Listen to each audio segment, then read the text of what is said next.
Welcome, Michael. Today I'd like to find out a little bit more about you and then hear you talk about audit because you have deep knowledge and great passion. So before we dive into the technical content, the first question is, what is your favorite restaurant in Kenya?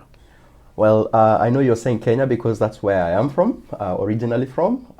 I would say, I wouldn't use the word restaurant, it's sort of a joint. So I would say my favorite joints are where you go and have what we call nyama choma. Sort of a barbecue. Here you sort of use the word barbecue, but for us we use the word nyama choma. And this is where you go, you actually select a live goat, a goat that is alive. You literally pick one out of many, and then you ask them to slaughter that one. And you can actually watch as they slaughter. You can literally participate. You can actually take the knife and actually slaughter the goat if you want. That's very different to an Australian way of going to the restaurant. Yes, so, yes. Okay, yeah. Wow. And how many people would do that? You generally have your friends with you, so maybe around 10, 15 people. Mm-hmm. Yeah, so the more the merrier. Okay. Yes. Well, that's a very different way of doing life, for sure. Yeah. Thanks for sharing that. You've got an interesting background as well from the accounting world because you've worked Big Four and corporate. Yes. Tell me more. Yeah, so I started my career at EY. Back then we used to use the name Ernst & Young. So I was with them for 5 years, and then I felt I wanted to explore the world. And so I applied to KPMG Australia, and I was fortunate to get a role here as an assistant manager. So I was with them for quite a while. Mm-hmm. It was a very, very exciting time for me. Did a lot of audits. Some of them are listed obviously at the Australian Securities Exchange. So I really got that very good knowledge that I was after. And then after that, an opportunity came up at Rio Tinto. They wanted someone to look after risk and audit for one of their businesses. And I put my hand up, I applied, and I got the role. Yeah. So I was there for quite a number of years. I also did while with Rio Tinto, I did an expatriate role in Mozambique, which was another exciting thing in my career. Love that. And then I worked for SIC as a group audit manager after that. Mm-hmm. Then here I am at Knowledge Equity. Teaching the CPA program. Well, yes. What I really like to hear about that, we often read about auditors, they often don't have many good things said about them, but you've worked this. And when we read, for example, in Ethics and Governance, Module 2, it talks about the theory of code of ethics and different types of threats. You're actually lived and breathed that. You've been an auditor that's gone and worked corporate, which creates its own issues. And you've seen audit from the inside. My question, we talk about poor quality audits. It's a thing that really harms the credibility of the accounting profession. And some people think the auditors, they mustn't be very good. And my personal belief is I think the auditors are very good. They're well trained, they have great systems, but they deliberately, whether they mean it or not, do poor quality audits. What's your thought on this and what's your personal experience? I totally agree with you. The training is very robust. It's very thorough. I obviously worked for EY and KPMG, and I saw that firsthand. You get to really understand the ethical principles, the threats to these principles, and you really get to know what safeguards to put in place. So the problem is normally not that the auditors don't know what they're doing. It's normally that they are conflicted. Yeah. So especially if maybe they're getting a lot of revenue from a particular client, there's a fear of losing that client. Yeah. And all that. That's where the issue comes up. So there's the fear of losing the client, so that's your revenue from that contract. But then I also think there's an extra layer of conflict when we have these non-audit services. So you have to do a good audit so then you can sell some tax advice, some computer IT advice. Is that something you saw as well? Yes. Because let's face it, it's an audit firm. They want to maximize their revenue. And so audit is just one piece of work that they do there, but they generally tend to want to do some tax work, some consultancy work, internal controls work, and all that. Yeah. The problem is the more you do, you start getting into this gray area where you sometimes could even potentially review your own work. And so it can get quite messy. It gets very complicated, I can see that. So when we look at the theory, we talk about accountants acting in the public interest. But who inside these big firms, you work for 2 of the big 4, are there many advocates in there saying, hang on, people, be careful, we have to put the public interest first? Or do you find from the management or partner level, the pressure is on to sell? To be honest, from my experience, there was that be careful. Mm-hmm. I mean, that the tone at the top was really good. Yeah. I think the partners did their work and all that. I just think like sometimes there's just 1 or 2 or 3 things that happen, or maybe that conflict. That's where the issue comes up. But generally for all the audits I was engaged in, I never ever felt that the partner was conflicted. So I would say when it happens, it obviously, escalates and explodes. But generally, I would say 90% of the work they do, it's normally done in a very systematic, thorough way. So we've looked at the audit in conflict, we've looked at some other areas, but if someone is studying audit, we want to get beyond just, I always say, oh, you're an auditor, or you'd go and do an audit. Now, when you hear those words, you know that that's not technically the right description. What do you want to say when someone says, oh, you're an auditor? What do you say?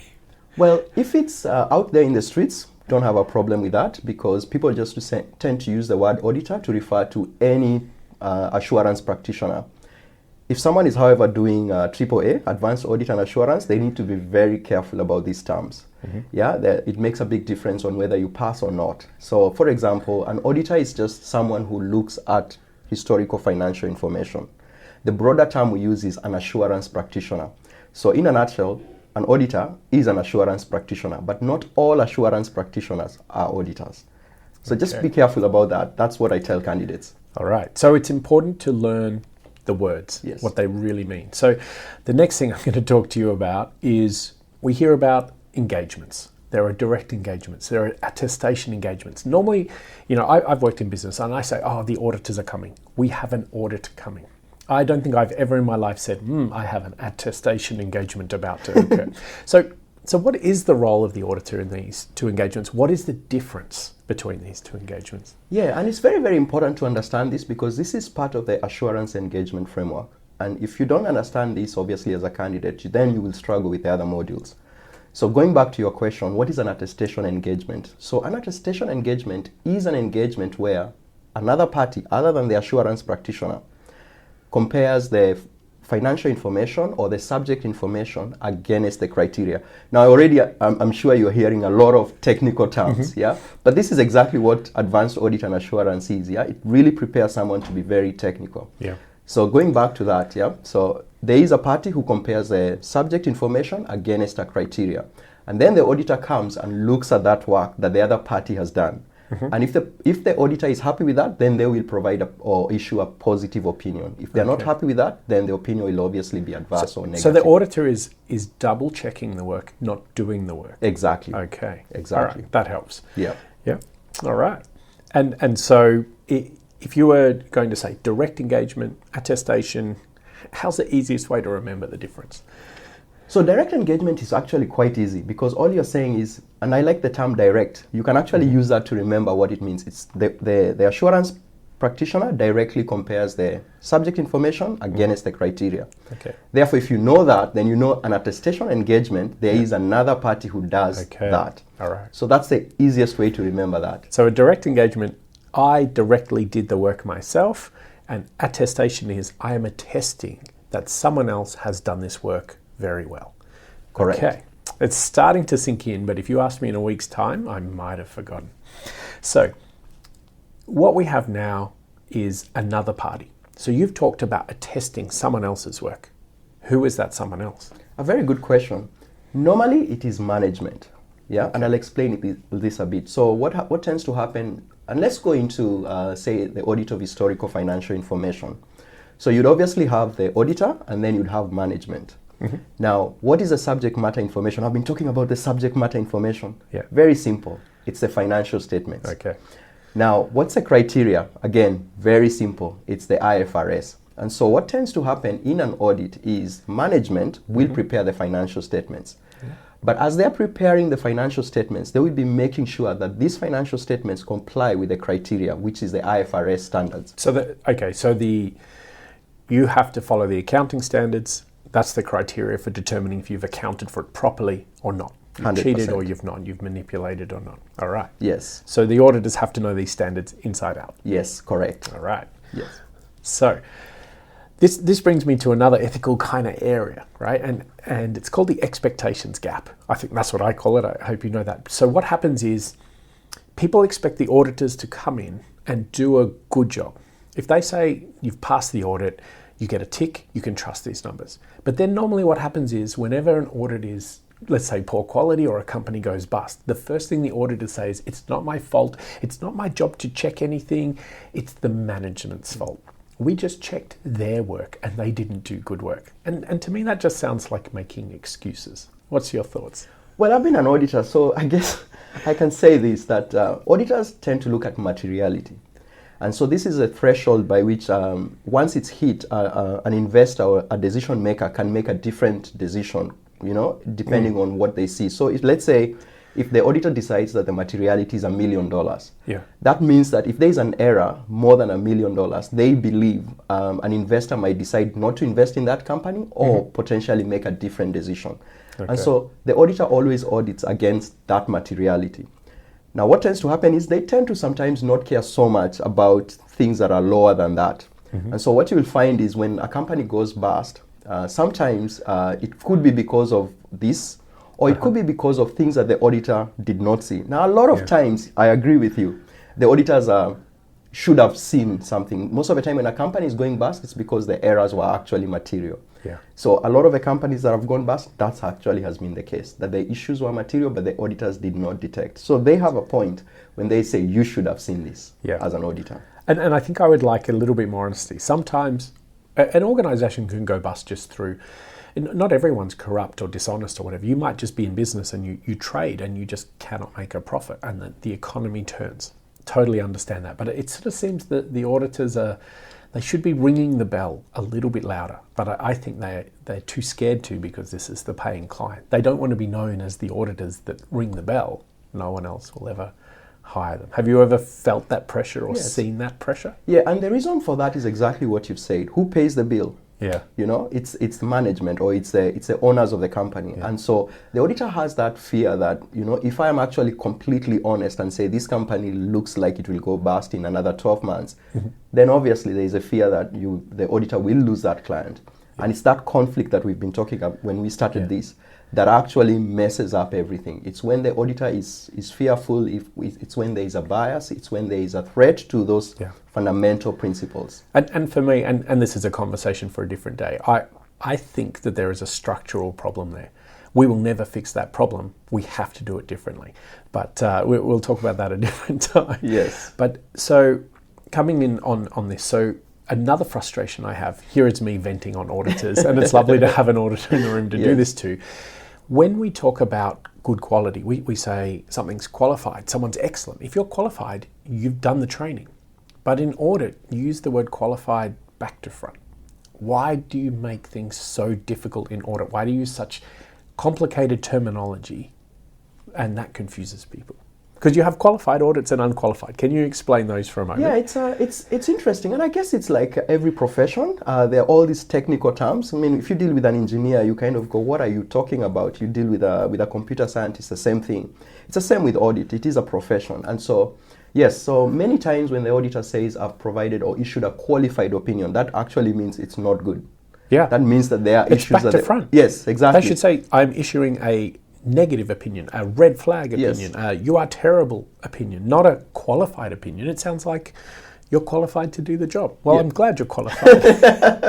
And then unqualified is negative. Hey, this doctor did an operation and cut the wrong leg off because they're unqualified. Yes. So then you give an unqualified report, and that is good. Yes. So an unqualified opinion is actually a clean bill of health. You're actually saying, I've looked at the financial statements and everything appears to be okay. Okay. Yes. I've got to tell you, that hurts my head.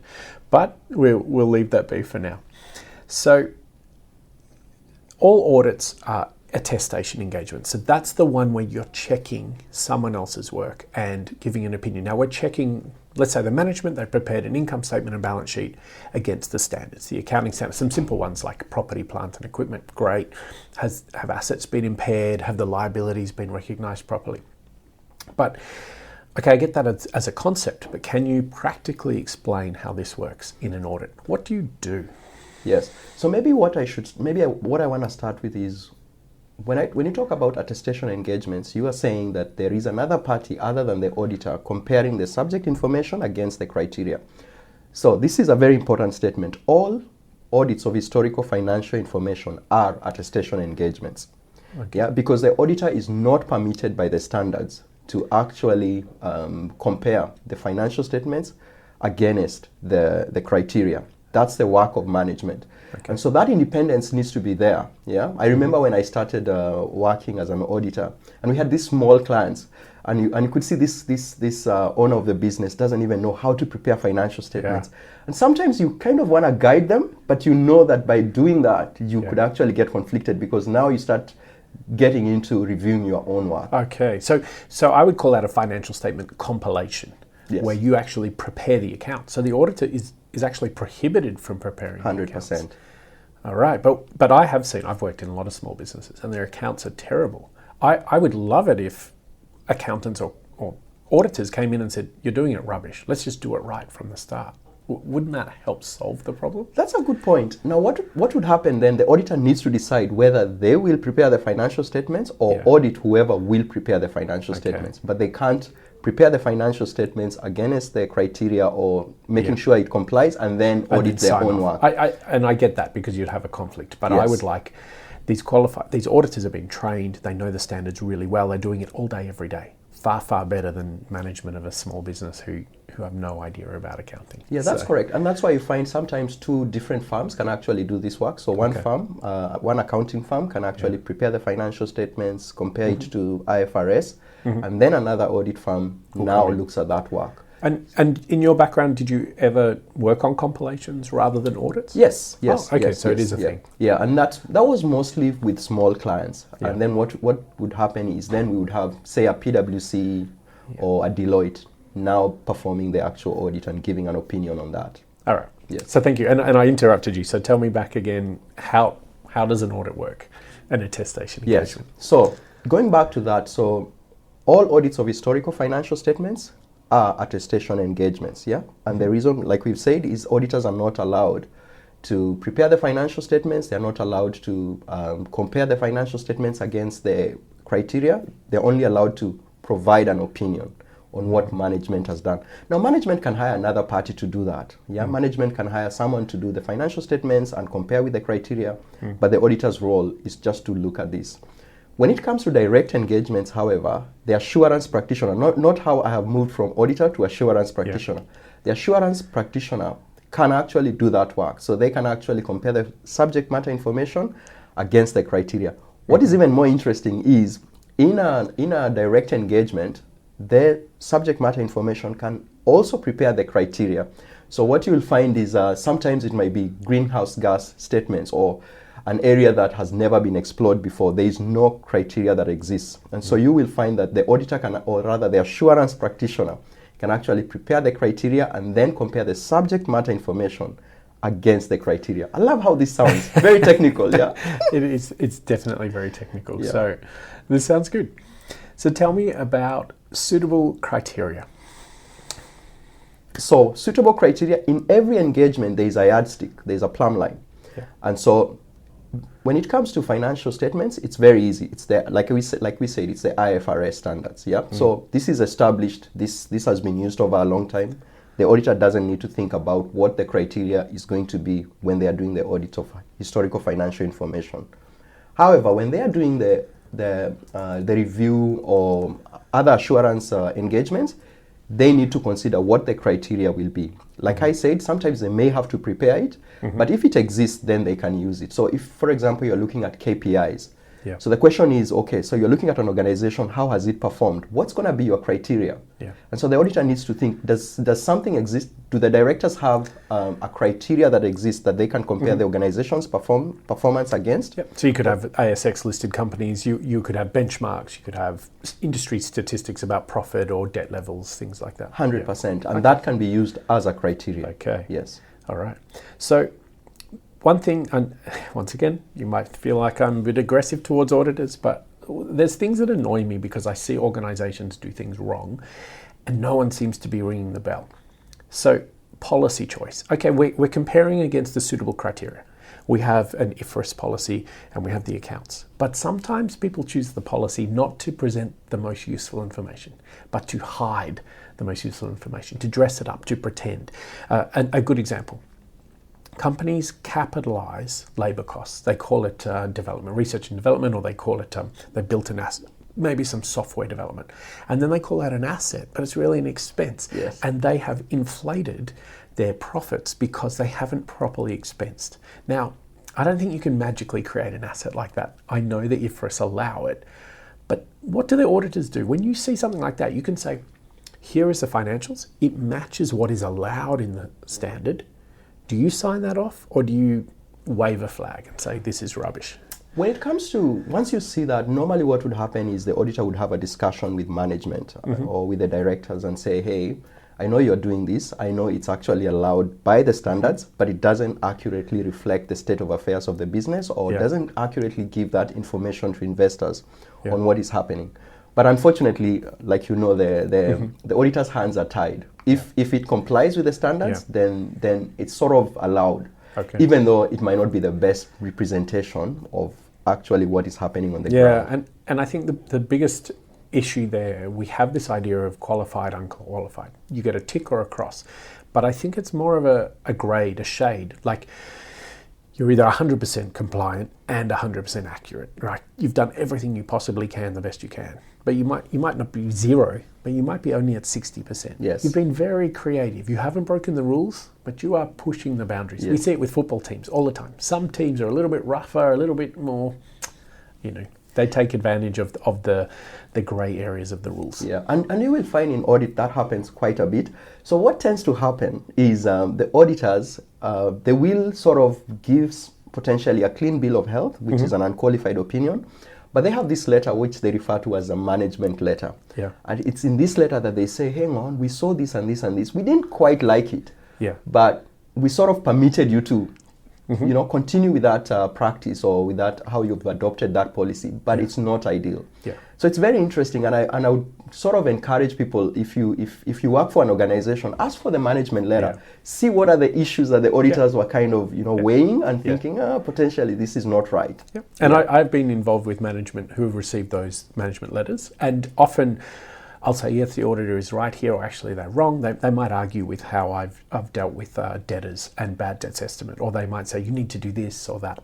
And sometimes, you need a new property valuation. And sometimes I'll say, that would be nice, but it's expensive and it's of limited value to me because I already know what the property's worth. So it can be tricky. I think my frustration with that is that that's not public. Yes. So I can easily just put that in the bottom drawer and go, thank you, auditors, here's your bill, now go away. Yes. So, and that's how do we fix that? That's exactly what happens with many organizations. I must, however, say I've worked for quite a number of listed entities like SIC and all that, and I've also been part of the audit and risk committee. So I've actually attended those meetings, and I can tell you for sure, is a lot of these boards actually chase after and making sure that the management close out these issues. Okay. So if you're working for an ethical organization and the tone at the top is actually quite good, then you will find that the audit committee will still chase up on the management letter issues, on the deficiencies that have been noted. And sometimes the auditors also raise business improvement opportunities. Yeah. So this is also very different. It's not a deficiency. It's not an area of weakness. It's more like, if you could do this, this would improve this. And I see that linking very nicely to the non-audit services you might be thinking of selling. Yes. And maybe that's why they actually raise them, so that the management can say, you know what, we could actually advise on this if you gave us that particular service. Okay. Yeah. So I guess I'm always trying to fix how do we make this better. My feeling on that then is, if an organization wants to do better, they will actually value that management letter, and they will. And I personally have done this. I've actually, for a school I worked with and helped organize an auditor to come in and check and test. And we wanted to listen very carefully because I was confident we'd done well, but we wanted to do better. So I think an audit with ethical management who are pushing hard to do the right thing is a great combination. But my fear is when an organization is being a bit sneaky or deceptive, the auditor detects those things but has no avenue to actually flush that out, to get it out in the open. Yeah. What you'll find is once the auditor discovers or finds out that an organization isn't very keen on fixing issues, then what they tend to do is actually lower the materiality level when they next go to audit. Yeah. So you'll find that it's in the organization's best interest to look proactive and be proactive in fixing issues. Or you'll dig even deeper. Yes, because then if they don't, then the auditors dig even deeper and they lower that threshold, which means more is actually looked at. Yeah. Yeah. I think what I'm looking for is more than just a pass-fail. We need to see a clean bill of health is different to you're not going to die tomorrow, but you know your cholesterol's a bit high and your blood pressure is too high. You need to do something about this, but it's not going to kill you, which is different to, okay, you have stage 4 cancer. Like, I think I would like to see a wider continuum so that people can get a really good feeling. Like, if I'm an ASX investor, I'm going to be very frustrated when an organisation goes bust 6 months after the audit, because all of these things were noted and raised in the management letter. Yeah, and unfortunately, you're very right. There's no that early warning system. It's either things are going well or things are bad. All right. Yes. Well, thank you for sharing that. And next time we're going to find more about your favourite restaurants. I'm going to explore a little bit more about what it was like living in Mozambique. And I'm going to see if I can throw some more issues to you. That I would love to see a future of auditing where it's held in high esteem rather than ridiculed, because there are thousands of high quality audits, but it's the few bad ones that bring the whole profession into disrepute. Yeah, I look forward to that. I think that would be very interesting discussing that. Yep. Thank you. Excellent. Thanks, Michael. Thank you, Courtney. Cheers.